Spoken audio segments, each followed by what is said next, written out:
Ever get that feeling? Like things just aren't quite working the way they should.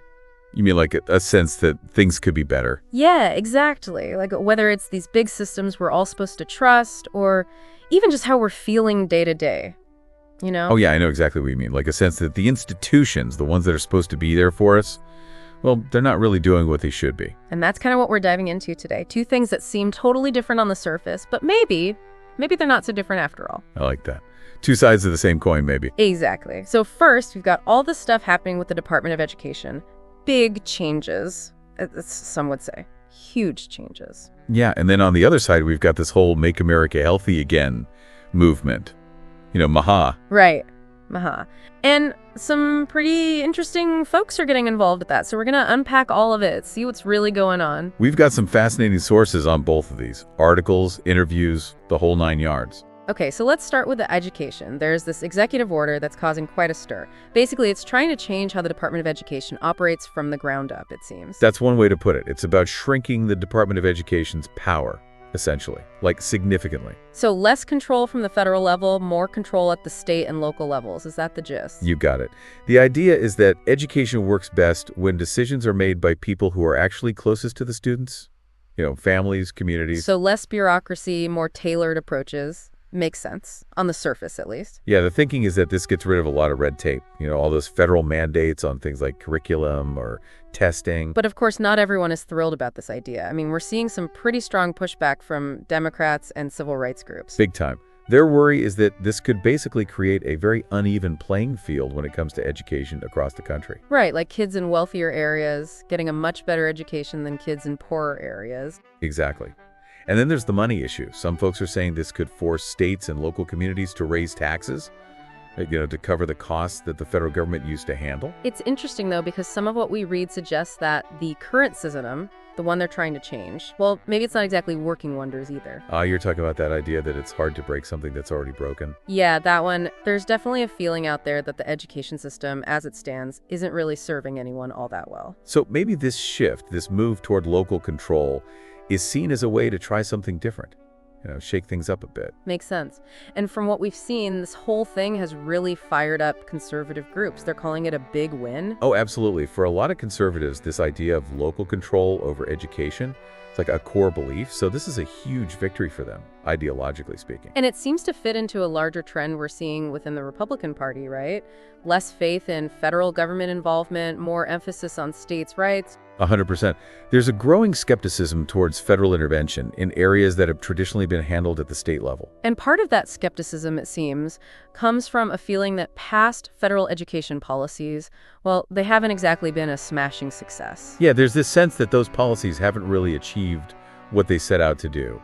And maybe they've even made things worse in some ways. So the argument is, let's give states and local communities more freedom to experiment, see what works best for them. Right. Different areas might have different needs, different challenges. So maybe a one-size-fits-all approach from the federal level just doesn't cut it. You know, one thing that really stood out to me in all of this was the discussion about teachers themselves. It sounds like being a teacher these days is incredibly tough. It's no walk in the park, that's for sure. Low pay, high demands.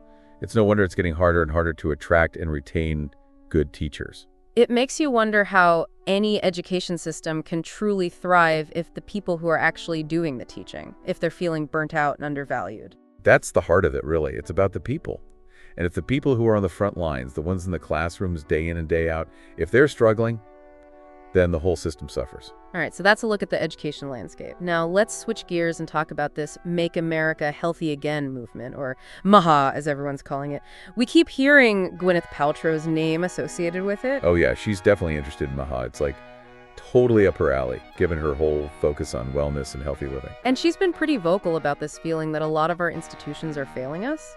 Which kind of brings us back to that sentiment we were talking about earlier, doesn't it? Totally. This idea that things aren't working as well as they should. And it's not just about education. It's about healthcare. It's about government. It's everywhere, really. So what exactly is MAHA trying to do? What are they pushing for? Well, at its core, MAHA seems to be about reforming how we approach health in America. They're talking about things like limiting ultra-processed foods, taking a hard look at regulations in the agricultural industry, really digging into the root causes of health problems. And it sounds like Paltrow really aligns with some of those core ideas. Yeah, she's especially concerned about things like glyphosate, that herbicide. She's talked about the potential link between glyphosate and cancer, which is something that Kennedy, the guy leading AHA, has been vocal about as well. She also had this interesting anecdote about peanut M&Ms. Like, she'll eat them in Europe, but not in the U.S. Yeah, I read that. It's pretty telling, right? It shows how she views the differences in food standards and regulations between the U.S. and other countries. It's not just about the food itself, though. It's about trust, or maybe the lack thereof. Paltrow seems to be saying that people are having to do their own research, figure things out for themselves, because they don't trust the powers that be to give them straight answers. That's a huge part of it, I think. This feeling that you can't just rely on the information coming from the government, from big institutions. You have to take matters into your own hands. Speaking of taking matters into your own hands, Paltrow's whole wellness empire, Goop, has definitely been controversial. Oh yeah, Goop has had its fair share of critics. Some of the health claims they've made about their products and advice, let's just say they haven't always been met with open arms by the scientific community. The whole jade egg thing comes to mind. Right, that was a big one. Regulators weren't too happy with the claims they were making about the supposed health benefits of those eggs. And then there was that Netflix show, The Goop Lab. That caused quite a stir, too. Yeah, a lot of medical professionals were pretty concerned about some of the stuff they were promoting on that show. Like, some of the advice was unconventional, to say the least. And even some of Paltrow's own personal health practices have been labeled as extreme, like her thing with intermittent fasting and the bone broth diet. True, those did raise some eyebrows. Some people said it was too restrictive, maybe even unhealthy. But Paltrow explained that those practices were part of her own personal journey, especially after dealing with long COVID. It seems like her father's cancer diagnosis was a real turning point for her. It was, for sure. That experience really seemed to ignite her passion for exploring alternative approaches to health and wellness. And it's not just Paltrow involved with MAHA. We've also got the singer Jewel, who performed at their inaugural ball. Yeah, and Jewel has been a longtime advocate for mental health. She's talked about how mental health issues affect everyone, regardless of political beliefs. And then there's Cheryl Hines, who's married to Robert Kennedy Jr.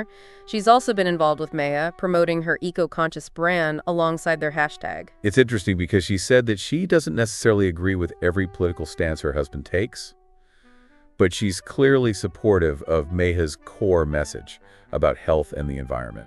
So, looking at these two things side by side, the changes to education and this MAHA movement, what do you see as the connecting thread? Well, to me, they both represent a kind of questioning of the status quo. This feeling that the way things are currently done means it's not good enough. Whether it's about how our kids are educated or how we take care of our health, there's a shared desire for something better. Yeah, absolutely. And what's interesting is that they're tackling these issues from different angles.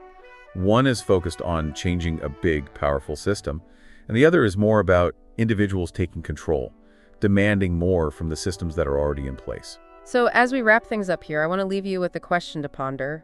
What are the areas in your life, in our society, where you feel the biggest need for change? What would a truly positive shift look like to you? It's worth thinking about, right? Where do we go from here? What needs to change, and how do we make it happen? It's a big question, but it's one worth asking.